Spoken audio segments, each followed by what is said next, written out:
Welcome to Hack and Grow Rich, another episode. I am here with my co-host today, Bart Baggett, who is a success and motivational coach. He handles masterminds for groups of high-achieving individuals and is just an all-around interesting guy, but very well-versed in what we're going to be talking about today, which is the language of wealth. And Bart, I remember you actually authored a book about wealth. What was the title of that? This actually will be the 20th anniversary this year, Shaahin, of the success secrets of the rich and happy. And again, if you're just tuning in, Shaahin, who is the host and brainchild of this, is one of the most successful people in so many different businesses, from when he's 19 years old to selling pills, and he's got a book on it, to now hacking Amazon. So you're in really good company if you want to learn some tips on how to get wealthy. So Shaahin, the book, which was about kind of a combination of all the research I had done at that time in my life, where you're talking about all the different books on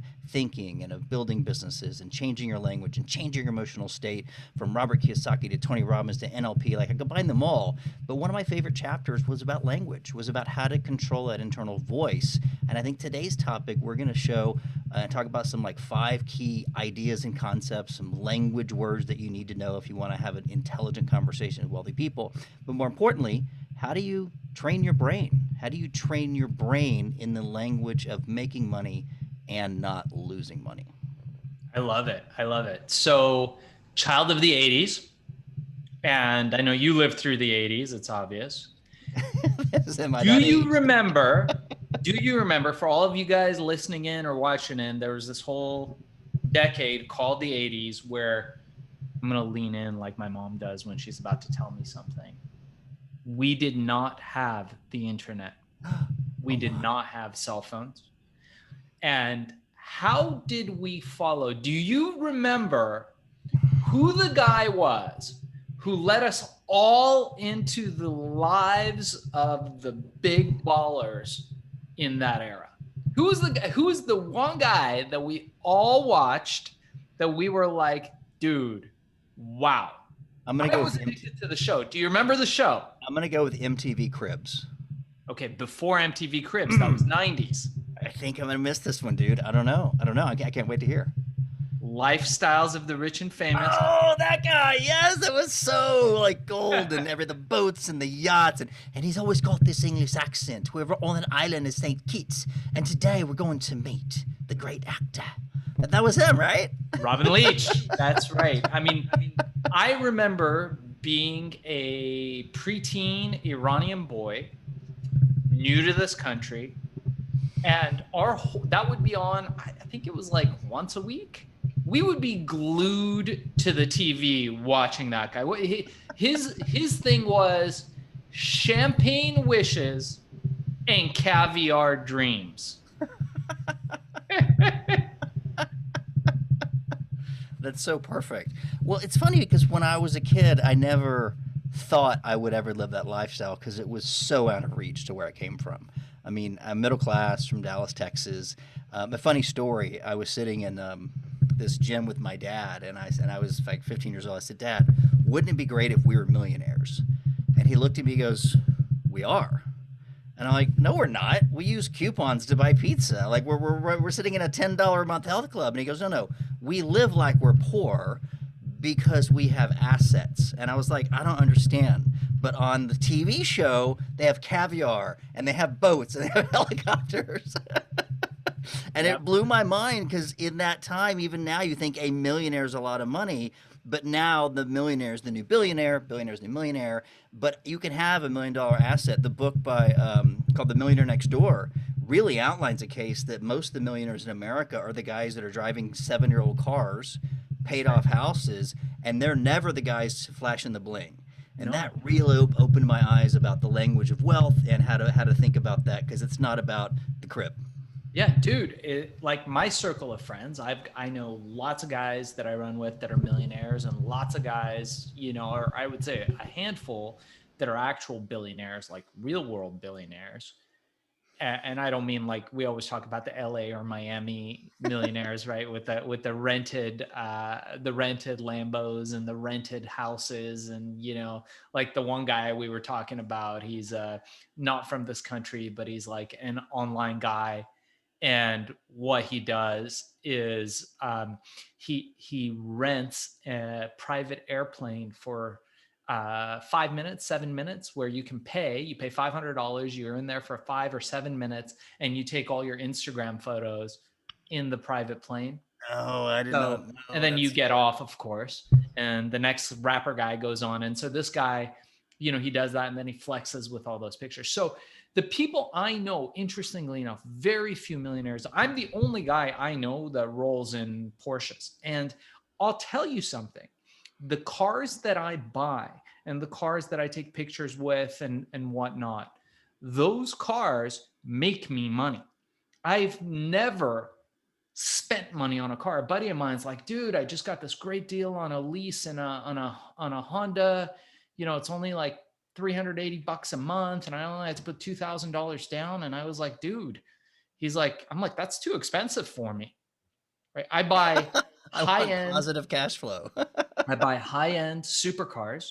I buy them at a discounted rate because I know how, and I drive them for a couple of years, and then I sell them always for more than what I buy them for. So for me, driving my cars, which for me, I have to say, cars are a symbol of coming up. And in my mind, growing up as a child, I had all those posters behind me of the Lamborghini Countach and of the Porsche. And, it was, like you said, it was so out of reach for me, right? Coming to this country from Iran. These were things I didn't really eat at a restaurant, until I was in my teens. Like, wow. I didn't understand what that level of wealth was even like, but I aspired to it.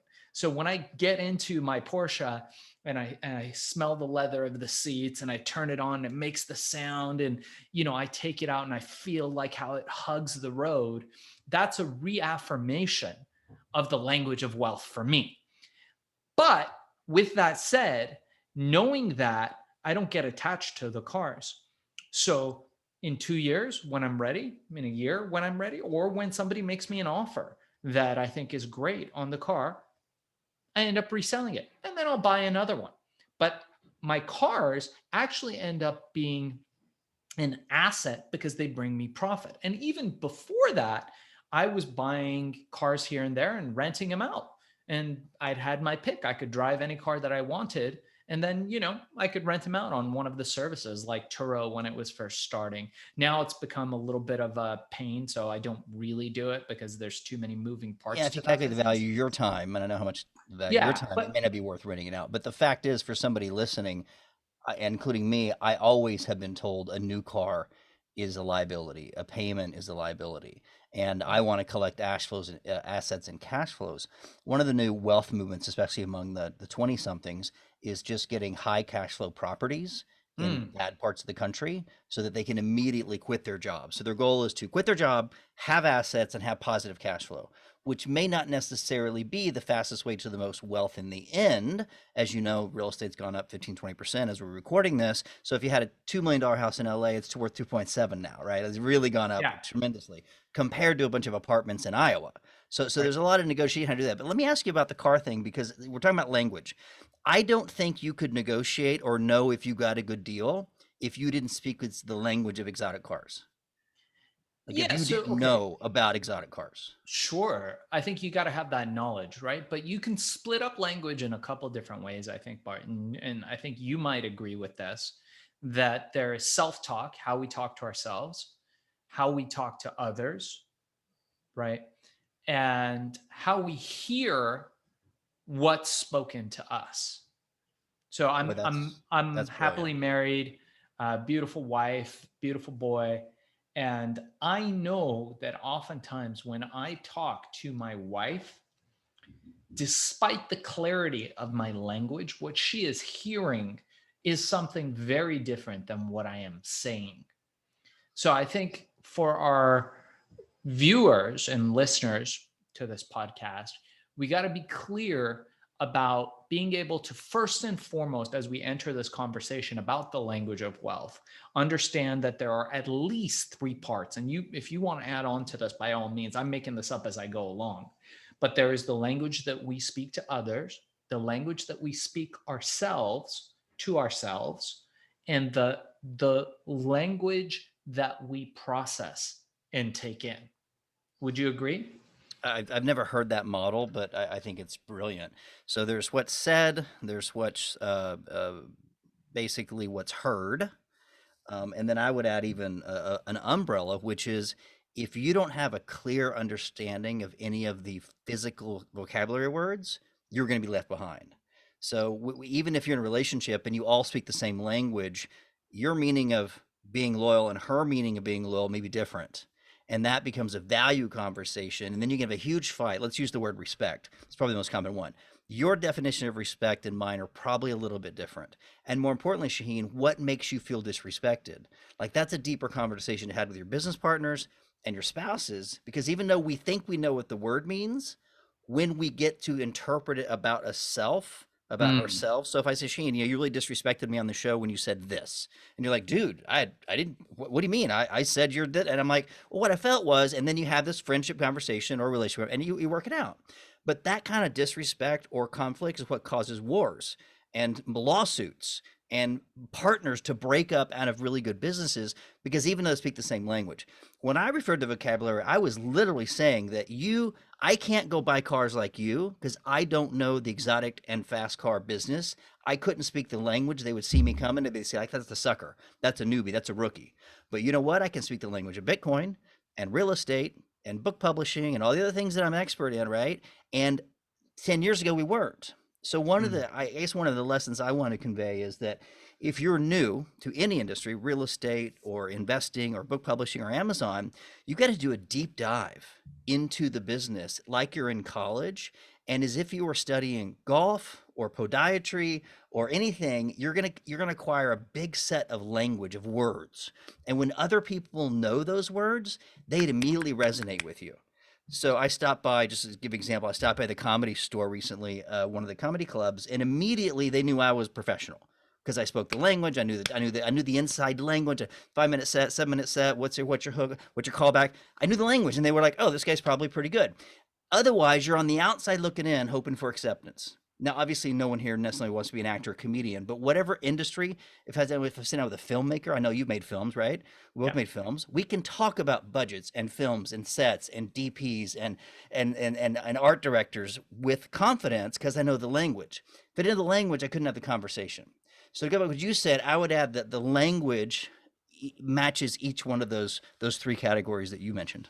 Interesting. So I think you're just talking about physical syntax, which could likely be learned. But you're right. I think I would add to that, and I would say how you carry yourself also is very important. Like in martial arts, you always Sure. know the newbies coming in because of how they carry themselves, how they breathe, how they perceive the people around them. Right? When you walk into a studio, if you've never sparred before and you walk into a new studio and you see a dude having his face punched, you look at the look in their face and they're like, holy shit, what the fuck have I just gotten myself into? And you look at everybody else, they're like, oh yeah, that's Joey. He gets punched every 2 seconds. And the difference is, that the guys that walk in, the higher ranking guys, always carry themselves differently. So they Well, speak that language, even though there's very little language spoken during during sparring. But you're right. There is, you need to know what a jab is and a cross and an uppercut, and you need to know what a so takedown is. And so taking the jujitsu, or in my case, Shaolin Kung Fu, when we walk into that studio, we know what those terms mean. So there's no confusion and no hesitation. Do a jab, do a block, do a sweep kick. Like, yeah, because we know the vocabulary, now we have the internal sense of, yeah, I got that. I see what's coming. Yes, master. So then you've got all this conditioning of walking and having some kind of self-confidence, which you missed last episode. That's what we talked about, was how to build competence and competence. So it's a combination of though, but if I'm fighting a double degree black belt, I'm going to have a little doubt. Like my internal voice is like, okay, what do I get myself into? Compared to a green belt or a white belt who just showed up. Now I feel like I'm the teacher. Like I don't want to hurt him. Does that make sense? Like my internal dialogue is different from defense to offense, depending on the context. But generally, the internal dialogue would be understanding what's going on in that space, which is a great analogy. The dojo is a great space because you take that in the real world, in real estate, in Bitcoin, in Amazon marketing, and you need to compete with all these different tools. I mean, think about all the words that you teach your students, and let's say they study, but then they don't actually implement it. Like they have doubt. Bart's talking about, guys, Amazon Mastery, which is our Amazon seller course where we teach people how to succeed and create recurring revenue streams that are predictable, that never fail time after time. So we have a course and a mastermind. If you're new to this podcast, we're not advertising it in this podcast. We'll talk about it a little bit at the end if anybody's interested. But what we do is we teach people how to succeed using Amazon's platforms and how to hack that whole ecosystem of e-commerce, starting with Amazon.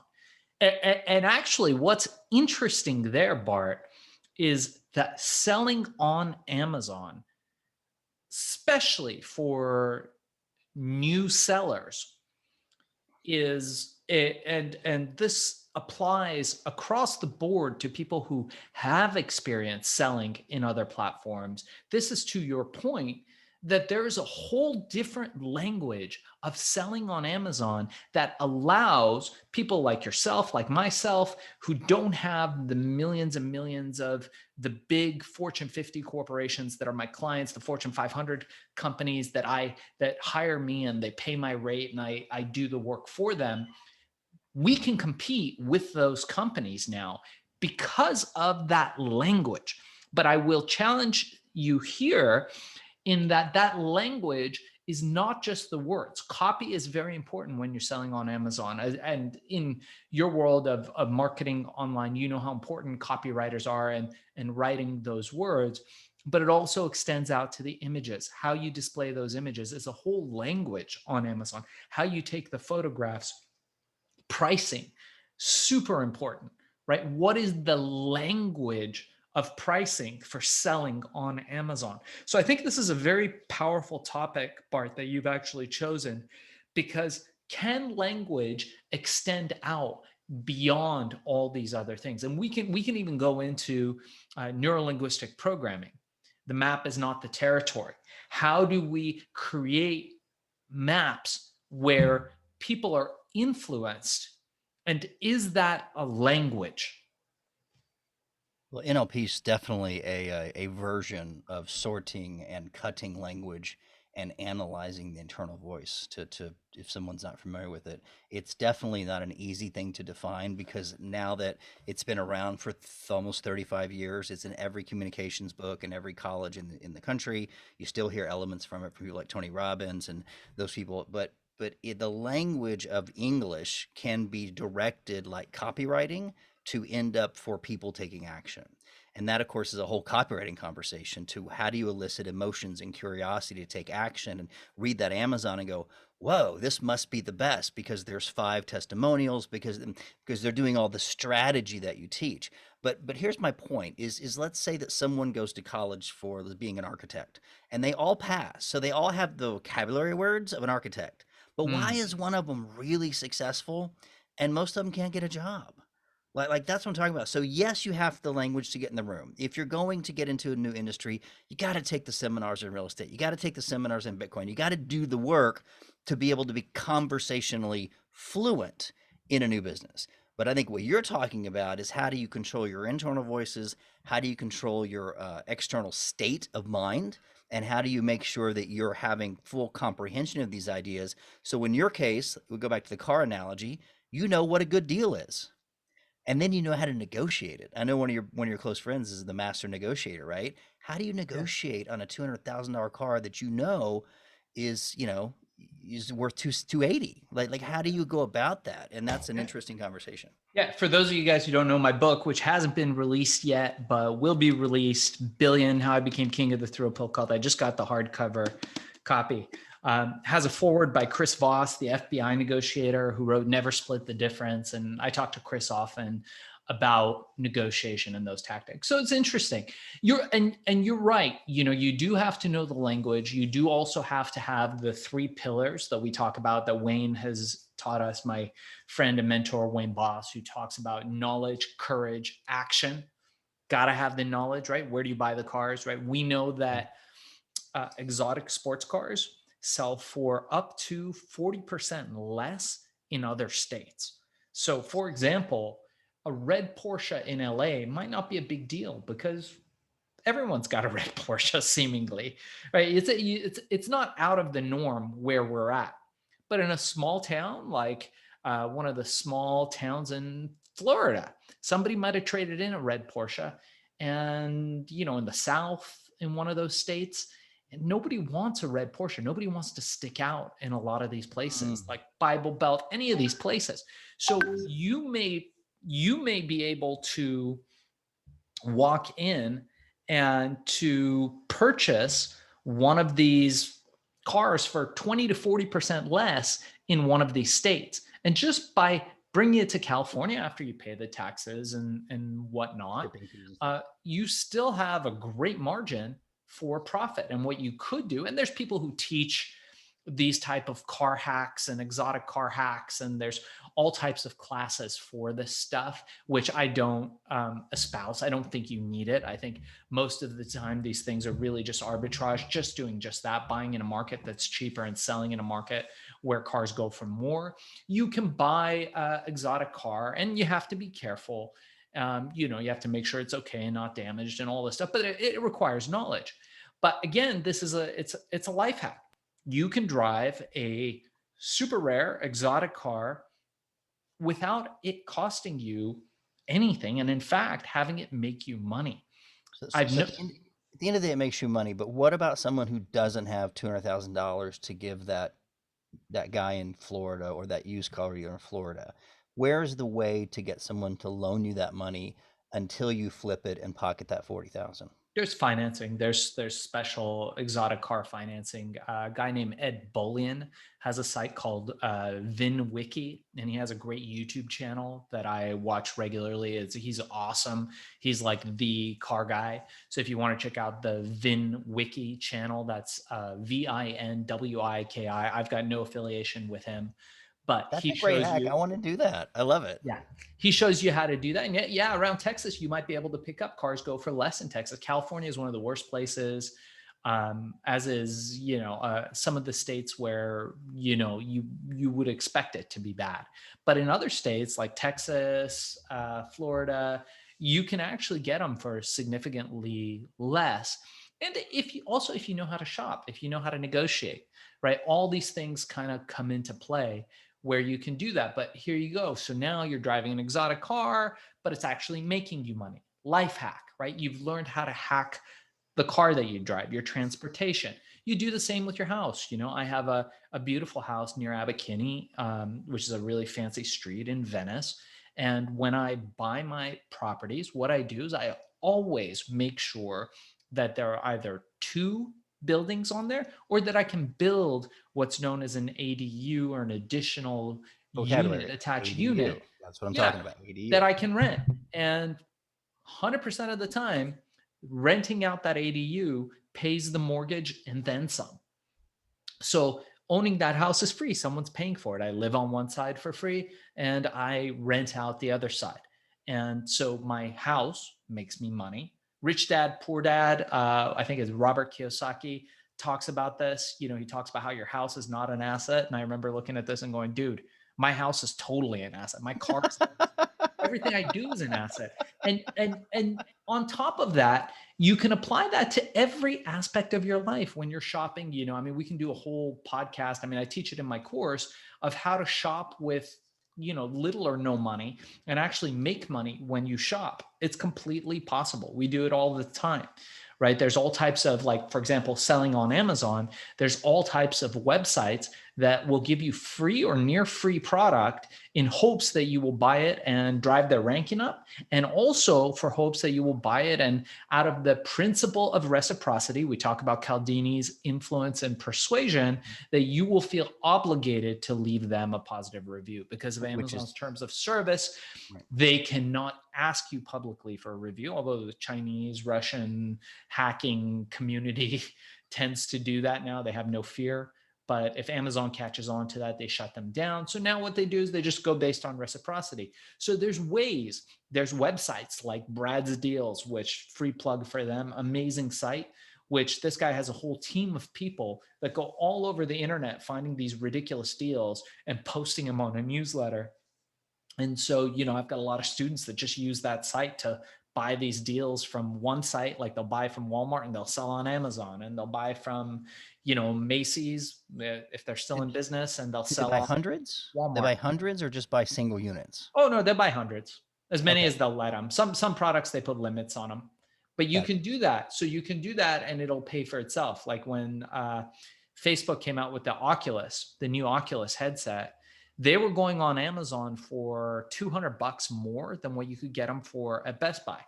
So all my people were just buying them from Best Buy, you know, and Best Buy put a limit because they realized that we were buying them all out. So they put a limit on them.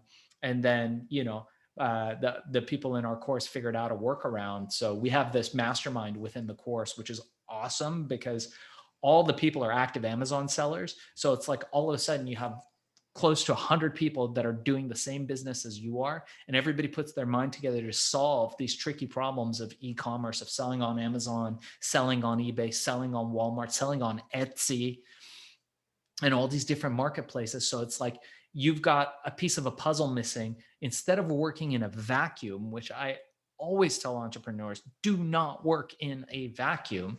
You all of a sudden have this, what some people call a hive mind of nearly 100 people that chime in and are like, oh yeah, no, I figured out how to get them from Best Buy. You can actually go pick them up from this store, that store, this store.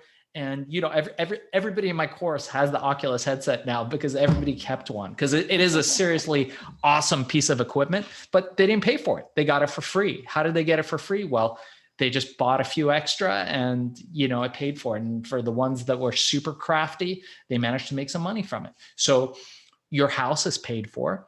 You don't pay for your house. Right. And people are like, oh my God, look, you know, look at the rich, look at these rich people. I'm like, yeah, because, you know, we think smart, we work smart. So we don't pay for our house. Someone else pays for the house. Whoever's Airbnb-ing, you know, my house by Abercrombie is paying for the mortgage. Right. And they're paying me. Whoever ends up buying whichever car I'm driving in the moment ends up paying for the car, paying for my transportation. Right. Yeah. Okay. I might have some minor repairs or stuff like that, but I know how to check out the cars to make sure that the repairs are minimal, and I don't drive that much, even though I'm in LA. So let me address the mentality of that just real quick, because I have many friends on both sides of that aisle, and the ones that I hire to rehab my houses, they're poor.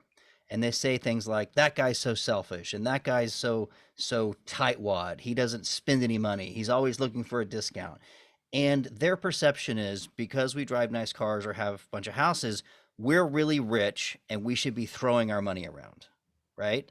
That's and I know this recently because I was, during the COVID, I was working side by side with some of these people. I was like, wow, their language is food stamps, you know, the cheapest place to eat, cigarettes. Like their language and what their conversation was the government's bad, rich people are bad. Like this is all they talked about. And you and I have talked conversations about the next business plan and you know, what houses we bought this week. And it's a different conversation contextually, but not because of the quote money, but because of the interest level. Like what drives us? What's interesting? What's the core beliefs about it? My core belief is that the world is abundant, and that we can take our place in it, and we can be part of this whole community of exchange of goods. And I love the fact that you're like, hey, it's not selfish to have someone else pay your mortgage. You have to be smart about it. So, but I know you got money, Shaahin. Why don't you just pay rent? Why do you have to bother with all this ADU? What your brain goes, because that's stupid. Oh, dude, let me tell you this. So a few years back, and I'm not going to mention any names because I don't want to embarrass anybody, but we met a couple. And this couple, super sweet people, salt of the earth people, but, they were in some financial trouble. So they invited us over to their house, and, we went over to their house.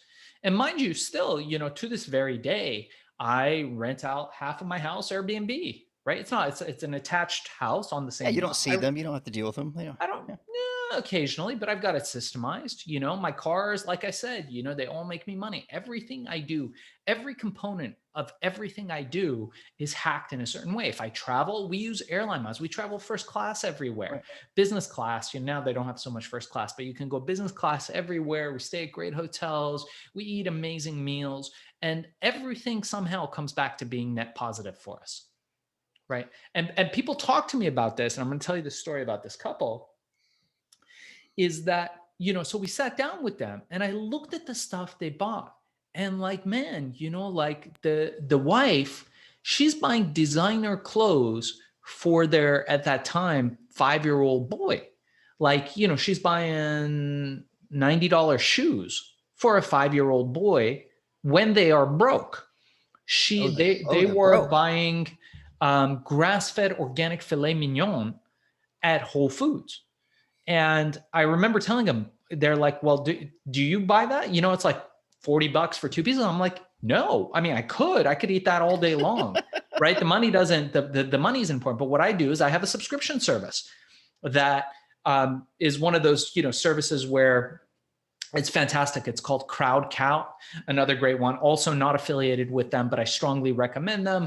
Where they take the whole cow and you kind of co-opt it between a bunch of people. Right. But it's a monthly fee, and you get an amazing amount of food for a very low price, much less than you would buy at Whole Foods, and much higher quality, mind you, as well. Because exactly where the sources are. They have relationships with the farmers. It's fantastic, but I don't pay much for it. And there's all kinds of coupons and monthly promotions and all that stuff involved, right? But I'm like, we do that like once a month. Like we spend $150 a month maybe for us and all our guests and family on meat that's, grass-fed, that's organic, that's, all that stuff. We won't go to Whole Foods and buy, 2 pieces of meat for $100. We just don't, right? Because everything that we do in our life is systemized and in a way gamified. And people are like, oh, well, don't you ever just want to like let your hair down? Sure, we do, right? And at times, we go out to eat, right? But if we go out to eat, oftentimes we meet people there. We can talk about business. It becomes a company expense. So there's very little in life where we're just constantly paying these premiums. And believe it or not, we actually live pretty lean. I mean, we shop mostly from Costco, right? We cook most of our meals, and we live a pretty like reasonable life. We don't, we're not, spending money like crazy. And I'll tell you, the millionaires I know and a couple of the billionaires I know, similarly, I run into them at Costco. It's a game to be mindful about money. They gamified it's not like coupon collecting. Here's what I want to address you. I've heard in the new age community, and as well as other of my friends, they have a poverty mentality. That's why they use coupons. Well, they can't go out to eat on a coupon. Like, I get if somebody grew up poor and they still have trauma about being poor. Like, I get why they would be compelled to like a deal. But at some point in your life, if you've got $10 million, do you need to shop at the retail shop? I say no, but you also don't need to shop at Neiman Marcus. That's also unnecessary as well, especially if you're a 5-year-old kid. It's like, at what point is it selfish or is it hacking money? Oh, dude. So to wrap it up about this couple is that they drove themselves to financial ruin. Not because they couldn't, they couldn't be seen to, the husband couldn't go drive Uber and the wife couldn't go work at a restaurant, but they felt it beneath them. So they continued to be poor until it drove them bankrupt. Wow. And now, I hear from them every once in a while, and they're always in the same kind of financial turmoil, right? And I'll tell you a funny story about me and my wife before we got married. We, of course, would date, and my wife liked to go out to dinner. And dude, I'm the kind of guy that I don't mind if I'm going out on a date, I will pull out a coupon. What do you care? Right? If you are not cool with that, then whatever. So, and I had just gotten the brand new Porsche Turbo S, $145,000 sports car. I didn't pay that much, but I got a beautiful car. It was in the Porsche Silver.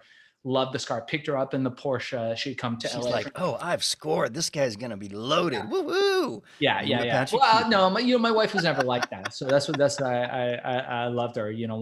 I still love her. One of the few, I think, women in my life that was not like that. Like she had her own money. She had her own Right. her own success before me. But with that said, so we go out to this restaurant and I have this coupon, right? Which was like, I don't know, it was like 20% off or something, but I had printed it out. And I remember the waiter seeing that I was on a date, not count the coupon. Oh, and just not bring the check, thinking that I wasn't going to bring it up because I was embarrassed. So the check arrives and we've had a nice dinner. I've had a few glasses of wine and a beautiful steak. And, we've had this great time. And I look at the check, which I always do, yet another thing. And he didn't include the 20%. So I look at him and I go, "Did you forget something?" And he goes, "Oh, no, sir. What would that be?" And I said, "My coupon." And I said it pretty loud to where people turned their heads. And I said, "Yeah, the coupon." And he goes, "Oh, what is he was playing dumb. He was like, what is what coupon, sir?" And she's just looking at me. And I said, "The 20% off coupon that I got on Yelp for your restaurant that I just put right there." And I was so brazen about it. I was not shy or coy or anything. And she was laughing her ass off. She was not, in any way offended. But you know what? That's 20% money that I could leave towards an extra tip, or I would have, should he have not been a dick about it. Which is another thing that I firmly believe in, is rewarding excellent service with excellent tips. And I do that oftentimes. Sometimes I've been known to leave more than the check in a tip if the person really does take care of me. Right. But I also don't feel that I should leave excellent service. I will leave some for the other people working there, but I don't feel that you should reward them if they mistreat you or if they are not treating you well and not really being of service. But, at the end of the day, I have no shame about that. And similarly, I mean, my wife knew. I was like, you know what? If you're going to hang with me, we're going to make a lot of money, but we're also going to save a lot of money. So this is how I roll, right? And then, and it's fine. Because imagine if every meal you have, you save 20%, that's a lot of money at the end of the time. All that stuff adds up. And moreover, there's a principle to that. There's the principle of not just being frugal, but being efficient. And it's efficiency in movement, like in Shaolin and in Kung Fu. It's all about that efficiency of movement, how you move. In dancing, it's about the efficiency of movement. In business, it's about how you can be efficient in business, right? How you can use the minimum amount of pressure to achieve the maximum amount of effect. And it's like that with life. So the caveat with that is you don't always want to be, penny pinching and watching every cent and being a cheapskate and, spending more time saving money than that money affects or impacts your life. Correct.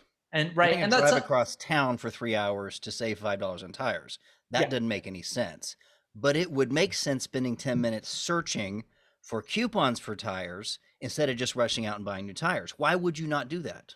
Absolutely. Yeah. You know what? One of the hacks that people don't know, very practical hack that I learned some years ago, is you can punch in coupon code, discount code, gift code after anything that you're buying online and see what they have. You Best Buy coupon code. And these sites come up that are aggravators and scrapers on the internet of coupon codes that these companies put up. And you can save anywhere from 10 to 50% on things just by searching for coupon code or gift one's code. Called Honey, Honey. It's a plugin for Chrome. And every time I renew my domains, which I've got like 200 domains, right? I run Honey, and guess what? They give me another discount, and I'm a returning customer. They should not give me discounts. Yeah. And I hope they don't hear this, but I love it because this software automatically does everything and says, hey, do you want to try this code? Try this code. And I'm like, why not? It's $1.50. Why would I pay more? So I love that tip. It's good. So I didn't know this was going. This saving money is cool. Saving money is cool. You do want to be careful with that app, by the way, just so you know. It's an add-on to Chrome, and it does trace your purchases, and it may, I'm not saying that it does, but it may track what you're doing, and that data may or may not be sold. So make sure you read the terms of service. What's that? Stolen by the Russians or sold to someone else? I'm sure they're a great site. I'm sure everything about Honey is fantastic. All I'm saying is, I don't want to be liable because I don't know what their business model is, but you got to be careful with those Chrome plugins. So I am taking down notes at everything you say. I did see a Chrome plugin for some kind of cryptocurrency. I was like, this feels really bad. This feels really, really suspicious. I'm definitely not putting a Google Chrome. Let me ask you a question. Just to put in perspective, because we're both over 40, at least I am, I finally sort of understood the concept of compound interest. But even though I read about it and understood it conceptually in my 20s, I didn't see it. And I sure didn't see until I looked at my dad's real estate portfolio, who's been doing this for 50 years, what compound interest. So if he saves $5 a day and then he put it in the stock market since he's 20, like explain how you see that by saving that $5 and $10 doesn't seem like much, just like it doesn't seem that much to spend $5 on a cup of coffee every day. But you're going in the wrong direction if you're spending $5 and $6 on coffee, but you're not investing $5 or $6 into a compound interest. Talk about that, because if anybody listening is under 30, I know you think you know about it, but it doesn't really hit you until you see a portfolio of $7 or $8 million, right? It doesn't hit you. It's funny that you say that because I just bought a $10,000 coffee machine, which is funny. Right? I didn't. And you're going to make money on it for it, and I will probably be selling the $10,000 coffee machine at some point for more than what I paid for it. That's what I want to hear. So it's very much so the Ferrari of coffee machines, and it only took me 6 months to learn how to make a cup of coffee on the damn thing. So did you tip yourself, or did you? Oh, dude, I had to have people over. I had to have people over to tutor me. I had to have doing a video chat with the factory in Italy. Like, it's a whole world. But now I think I'm qualified to work at a Starbucks, just in case Starbucks Corporation is watching. So, but I save a lot of money because, I've got a slight addiction to really high quality third wave coffee. And now I buy it and, I make it at home for myself. But you're not paying $7 a cup. You're paying $10,000. You'll resell the machine later, and you're paying 40 cents a cup. Probably will make me money by the time I sell the machine. Although now I'm really loving this machine now that I know how to use it. So. You may not give it up. Maybe it's like that girlfriend you liked, and then you married her. You're just like, I can't give this one up. We'll see. We'll see. Yeah, if I do the math, I'll be like, you know what? If I keep this thing for 20 years. The amount of coffee I'm going to make on it, it's actually going to be net positive. And then I sell it in 20 years. But people keep them for a lifetime, It's a great machine.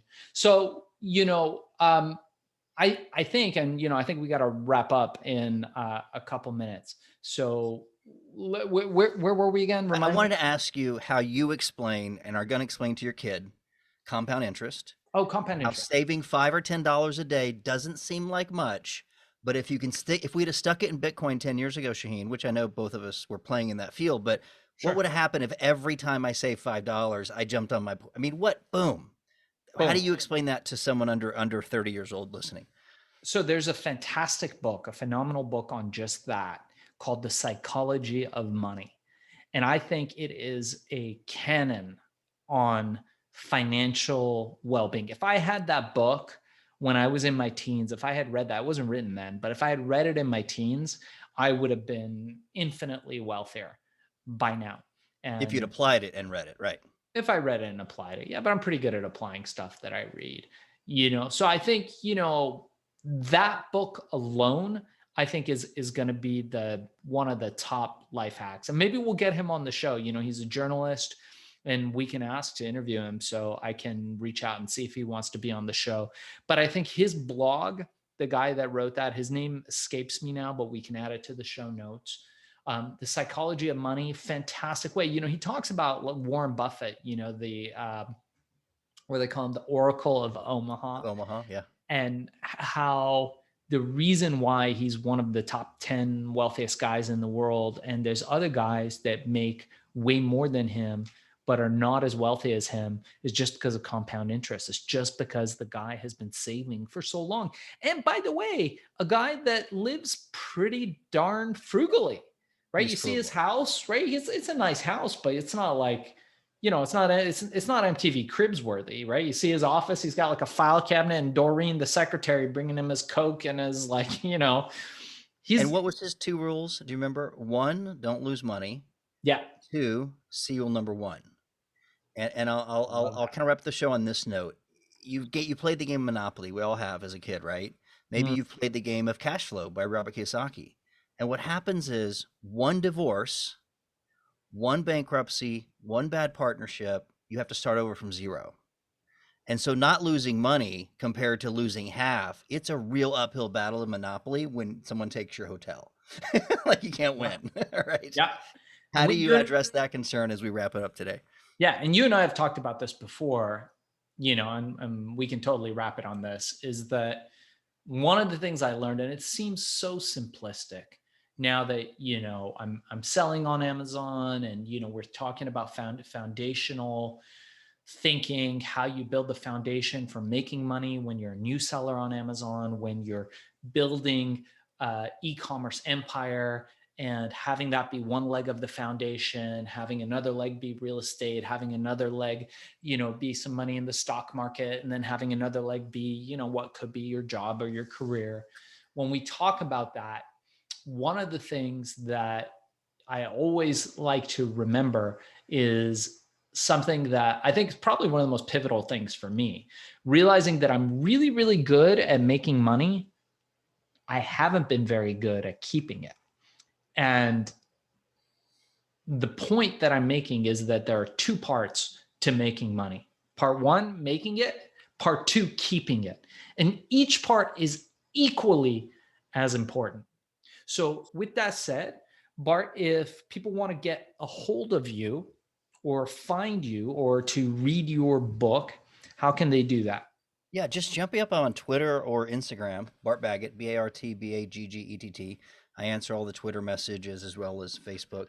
And stop by bartbaggett.com. All the books are there. You can obviously get some on Amazon, but just like if you do it to Amazon, I don't get your email address, and then you're getting my newsletters. You can't come to the webinars. I won't tell you about the new episodes. We love to have relationships with our fan base. So stop by bartbaggett.com and check out some of my books. Shaahin, if they want to learn more about your coaching and Amazon course, leave us with how they get a hold of that. Yeah, so there's an Amazon mastery course I actually have for listeners of Hack and Grow Rich, absolutely free 1-hour course, which is everything you need to know about getting started on Amazon. It'll take you all the way through how to incorporate, how to get reviews, how to pick your product, everything you need to know in a 1-hour crash course. And that's absolutely free. You can reach out to us on fbasellercourse.com or just email me at the link on my website, shaahincheyene.com. That's SHAAHINCHEYENE.com. Also, I'd like to remind our guests to make sure to like and subscribe if you're listening to us on whatever podcast platform you're listening to. If you feel like we brought value to you, please do us a favor and leave us a like, leave us a review as detailed as you can to help other people understand what this podcast is about. If you're watching us on YouTube or any of the other video platforms, make sure to subscribe and like. And subscribe also to the Billion podcast, Billion How I Became King of the Throw Pill Cult. The first episode is out now, and likely, depending on when you listen to this podcast or watch it, there will be additional episodes up on there. So please take a look at that, and the book will be coming out in the later part of this year. And I want to thank you guys all for taking a part of this. Bart, I want to thank you for being a part and co-hosting the show with me, and excited to see what we talk about next week. All right. Thanks for listening. I'll see you guys next week. Tune in.